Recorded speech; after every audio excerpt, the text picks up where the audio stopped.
Buenos días, te bendiga. Vamos a seguir analizando el libro de Primera de Juan. Es una carta, de hecho. Se le llama epístola, si no me recuerdo. Primera de Juan, capítulo 3, dice: Hijos de Dios, mirad cuál amor nos ha dado el Padre para que seamos llamados hijos de Dios. Por esto el mundo no nos conoce, porque no le conoció a Él. Entonces, ¿qué es lo que pasa? Que Cristo vino por los suyos. Y los suyos son aquellos que lo reconocen. Dicen: muchos son llamados, pocos escogidos. ¿Verdad? Incluso de entre los llamados tienen que elegir Dios quiénes se pasan y quiénes no. ¿Verdad? Entonces, y bueno, ¿y cuál es el amor tan grande del que habla aquí? Pues su sacrificio en la cruz. Amados, ahora somos hijos de Dios y aún no se ha manifestado lo que hemos de ser. Pero sabemos que cuando Él se manifieste, seremos semejantes a Él, porque le veremos tal como Él es. Entonces, aquí habla de cuando venga, más bien cuando sea el milenio, ¿verdad? Porque cuando venga en su segundo viaje acá a la tierra, va a venir como juez. Más bien aquí habla del milenio, donde Cristo va a reinar durante 1000 años aquí en la tierra. Y luego ya todo será todo perfecto.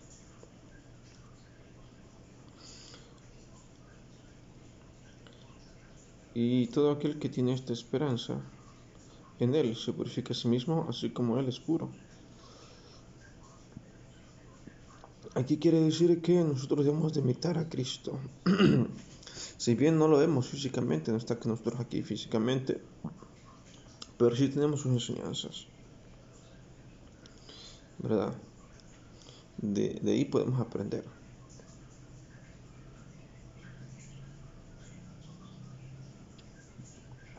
Todo aquel que comete pecado infringe también la ley, pues el pecado es infracción de la ley.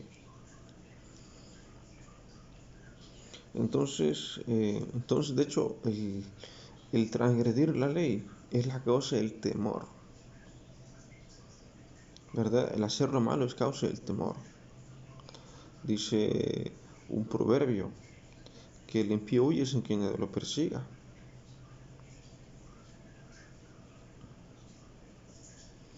Pues el pecado es infracción de la ley. Y sabes que Él apareció para quitar nuestros pecados y no el pecado en Él. Todo aquel que permanece en Él no peca, y todo aquel que peca no le ha visto ni le ha conocido. Entonces lo que vino Cristo a hacer fue a pagar por nosotros. En la cruz paga por nosotros, decir que tiene el derecho sobre nosotros como criaturas, ¿verdad? Y nos limpia el pecado. Son dos cosas distintas. ¿Por qué? Porque como seres humanos caídos están destinados, o sea, el ser humano mundano está destinado al infierno, así lo veo ahorita, ¿verdad? O sea, el ser humano que muere sin Dios se pierde, ¿verdad? Y más si practican lo malo, se pierden, ¿verdad? Entonces, pero Cristo, es que lo que pasa es que cuando el hombre peca, sale de la potestad de Dios, ¿verdad? Y Dios no puede hacer nada por ellos. Y entonces cuando viene lo de los sacrificios, antes del pecado no había necesidad de hacer ningún sacrificio, ¿verdad? Después de que comen en la manzana, donde Dios los saca del jardín del Edén, prácticamente se pierden. Pero Dios quiso de todas maneras buscarlos y se inventó eso y Dios inventó lo del sacrificio de animales en aquella época para limpiarse del pecado, ¿verdad? Pero ese sacrificio tenía que hacerse una vez al año, ¿verdad? Y desde Adán y Eva fue eso. O sea, de hecho, cuando Adán y Eva pecan, lo primero que hacen fuera del jardín del Edén con Dios es hacer un sacrificio. De hecho, la piedra donde se hace el sacrificio de Adán y Eva existe hasta nuestros días. En esa piedra donde Dios mata una oveja, un cordero o una oveja, creo que es una oveja, para limpiar a Adán y Eva ese pecado. esa piedra existe. En esa misma piedra Abraham iba a sacrificar a Isaac, ¿verdad? Esa piedra está en Israel, en el santuario que se llama la cúpula de Omar, algo así. Es lo único. De hecho, siempre aparece en las postales de Israel una cúpula dorada al fondo. Ahí dentro, ese es un santuario. Ahí está esa piedra. Entonces, Cristo hizo dos cosas, donde entiendo. Recupera al ser humano para sí y lo limpia de pecado, ¿verdad? Incluso él dijo, voy a recuperar lo que se había perdido. No tan solo recuperarlo, hay que limpiarlo para poder ser verdaderamente libres.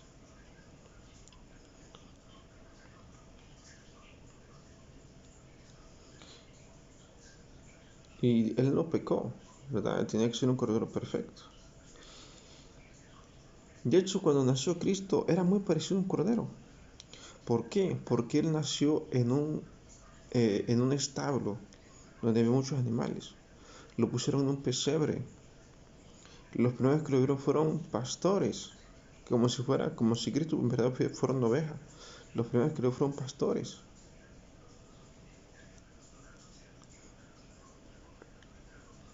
Pues entonces, hay más que eso, pero bueno, no me acuerdo, pero sí sé que el nacimiento de Cristo fue así, como si en verdad fuera una oveja. Y todo aquel que permanece en él no peca, todo aquel que peca no le ha visto ni le ha conocido. Hijitos, nadie os engañe, el que hace justicia es justo como él es justo. Entonces aquí habla que esto es un camino, hay que permanecer en el camino.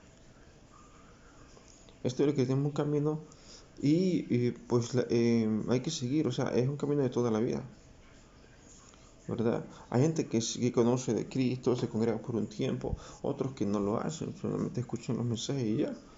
Otros que se salen de la iglesia, ¿verdad? Pero hay que permanecer en la iglesia, como sea, hay que permanecer, porque esto es un camino. Pablo dice que es como una carrera.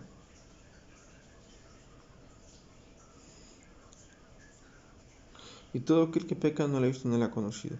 Entonces lo que pasa es que la Biblia es la presencia de Dios. Y la Biblia te confronta.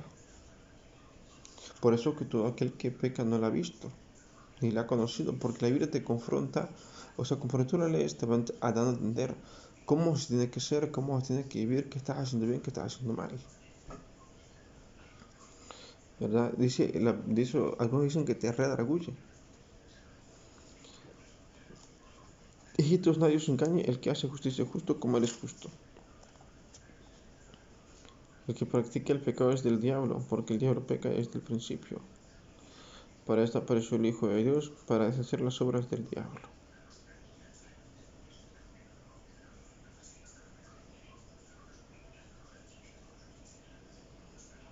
Entonces, de hecho, hay gente que practica literalmente, que bueno, algunas personas adoran al diablo, que el Señor lo reprenda, ¿verdad? O sea, que ciegamente adoran al diablo, que el Señor lo reprenda. Eso, pues esos son los suyos.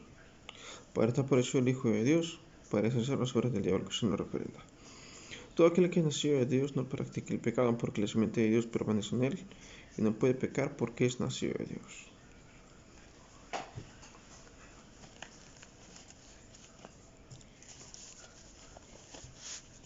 Entonces,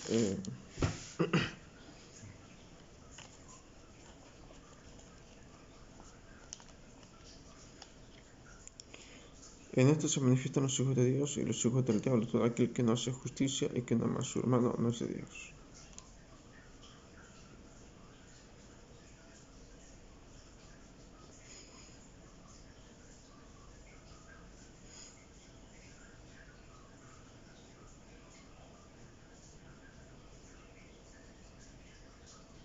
Entonces, aquí habla de pues sí, de dos caminos, literal. Uno es de Dios y otro del enemigo, que se le reprenda. Y bueno, pues sí tenemos que decirlo así. Hay dos caminos. Uno para salvarse y otro para perderse. Y bueno, no hay como un punto medio. Es decir, o sea, o te pierdes o te salvas, no te medio pierdes, ¿no? O sea, al final de tus días o vas al cielo o vas al infierno. No vas a andar errante, como algunos dicen que armas en pena, no. Forzosamente tienes que parar en algún lugar. Entonces, y aquí dice que ¿cuál es la diferencia entre los hijos de Dios y los del diablo? Que se lo reprenda, los hijos de Dios hacen justicia. Los hijos de Dios se parecen a Él, reflejan la naturaleza de Dios. Y los hijos del diablo pues, practican el pecado ciegamente.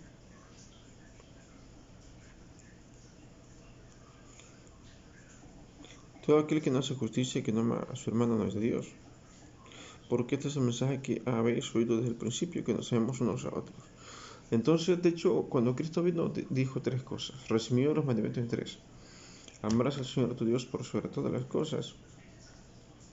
Amarás a tu prójimo como a ti mismo, y dio un nuevo mandamiento que es amaos unos a otros. Y el fruto del Espíritu literalmente es el amor, ¿verdad? De hecho, creo que es en Gálatas donde vienen los frutos del Espíritu. De hecho, el encabezado, el nombre del pasaje se llama así, el fruto del Espíritu y las obras de la carne. Es decir, que el fruto del Espíritu es uno, el amor. Y el amor tiene varias cualidades. Fe, esperanza, benignidad, eh, ¿verdad? Entonces, toda la lista que viene ahí son cualidades, pero del amor. No como Caín, que era del maligno y mató a su hermano. Entonces, aquí hay algo muy interesante. Algunos dicen esto, yo no sé qué tan cierto sea, que Caín literalmente fue engendrado por el diablo, lo cual no creo que sea cierto. Yo no creo que sea cierto, sino que Caín era malo. De hecho, fue el primer hijo que tuvieron ellos dos. De hecho, yo leí hace un buen rato esa historia y dice ahí claramente que y engendró a Adán. O sea, y conoció a Adán a su mujer y nació Caín, ¿verdad? Ahí dice la Biblia, engendró y dice y conoció a Adán a su mujer Eva y nació Caín. Y también cuando Abel conoció a Adán por segunda vez a su mujer Eva y nació Abel, ¿verdad? Entonces, a pesar de que eran hijos real de ellos dos, de Adán y Eva, pues siguieron caminos distintos. Caín era malo, ¿verdad? O sea, no era del maligno porque lo engendró el diablo, que se reprenda, no, era del maligno porque le siguió a él, ¿verdad? Y Abel no, al contrario, Abel era justo.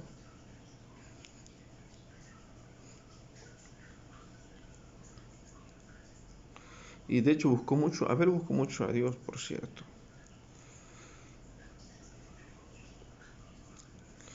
Dice, y no como Caín que era del maligno y mató a su hermano.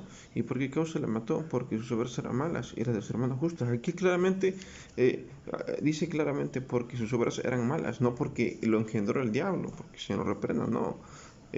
Caín era hijo biológico de Adán y Eva, pero siguió al diablo, se lo reprenda, ¿verdad? Y aquí dice, sus obras eran malas, no porque lo engendró el diablo, no. Se lo reprenda porque sus obras eran malas. Aquí dice claramente eso, porque sus obras eran malas y las de sus hermanos justas.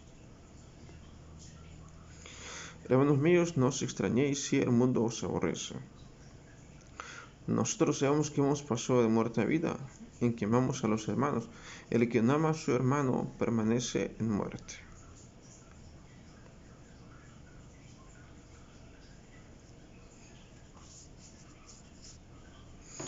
Entonces,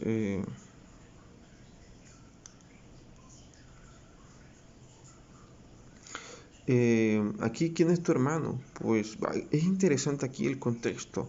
Una cosa es tu hermano y otro tu prójimo. Es que, pues, Cristo habló del prójimo, ¿verdad? Amarás a tu prójimo como a ti mismo. Nunca habló de hermanos, habló de prójimo. Aquí Juan, pues tendremos que analizar el contexto en el que le maneja Juan, porque recordemos que la nación de Israel es una sola familia, ¿verdad? Son parientes todos, literalmente son parientes todos, ¿verdad? Entonces, pues ellos sí podrían llevarse hermanos, porque literalmente forman parte de una misma familia. Recordemos que Israel viene de dos hijos o sea, el pueblo del país de Israel viene de los 12 hijos que tuvo Jacob, para no redundar.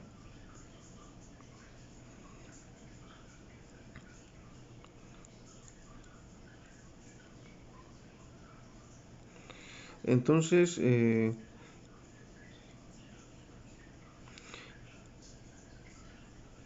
que ama a su hermano permanece en muerte. Todo aquel que aborrece a su hermano es homicida, y sabéis que ningún homicida tiene vida eterna permanente en él. Entonces, aquí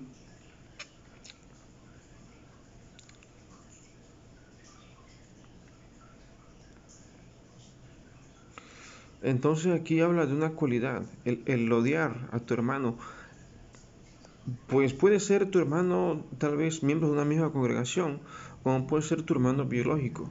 Aquí no, pues tendremos que hacer el contexto, tal vez lo maneje como el prójimo, ¿verdad? Tal vez aquí, hermano, también se refiere a tu prójimo, ¿verdad? Pero bueno, entonces,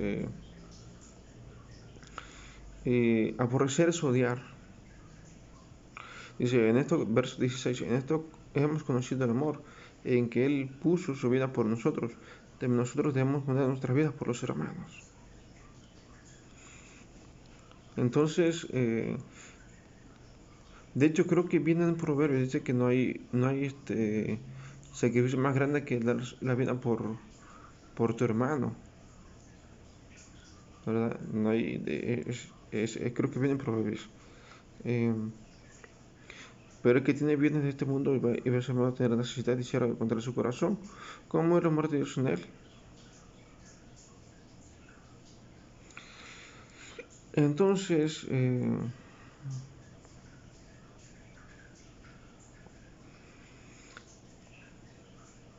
aquí el contexto en el que Juan maneja hermano es a tu prójimo, es decir, a la persona que tienes cerca. Tu prójimo puede ser prácticamente cualquier persona.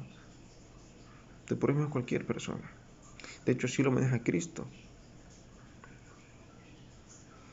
Hijitos míos, no amemos de palabras ni de lengua, sino de hecho y en verdad. Incluso Pablo dice que esto pues es difícil. Es fácil cuando es tu familiar, tu pariente, pero es difícil cuando no lo es. Y en esto conocemos que somos de la verdad y aseguraremos nuestros corazones delante de Él.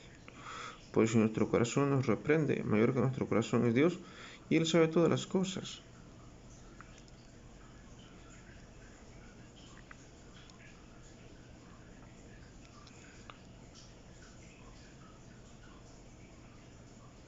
Entonces aquí dice Juan que tu conciencia es la que te guía en esto, ¿verdad? De hecho es así siempre. Tu conciencia, tú dices, por tus palabras serás juzgado y por tus palabras serás justificado.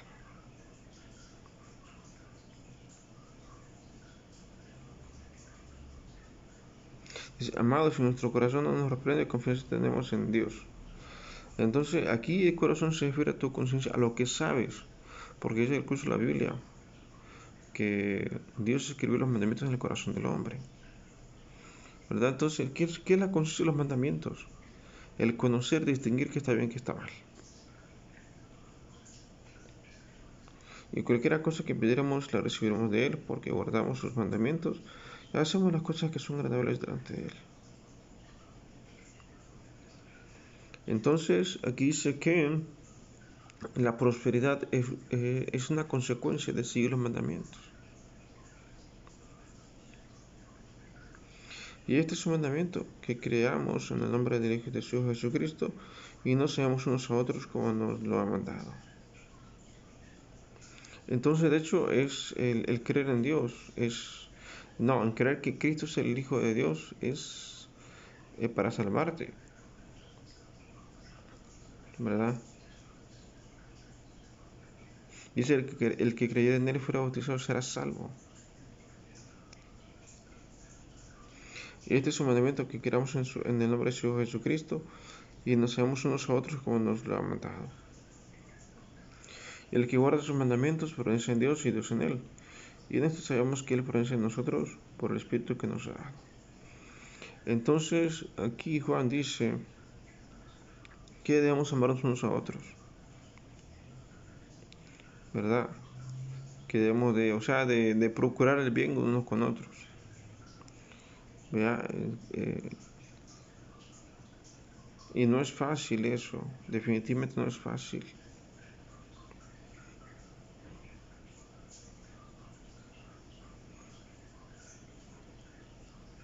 Y bueno, entonces el Espíritu de Dios es el que nos guía a toda verdad. Y acá prácticamente el capítulo 3. Dios te bendiga, es domingo. Disfruta tu semana. Me gusta poner de fondo paisajes, pues para pues ser un poquito más grato la prédica. eh,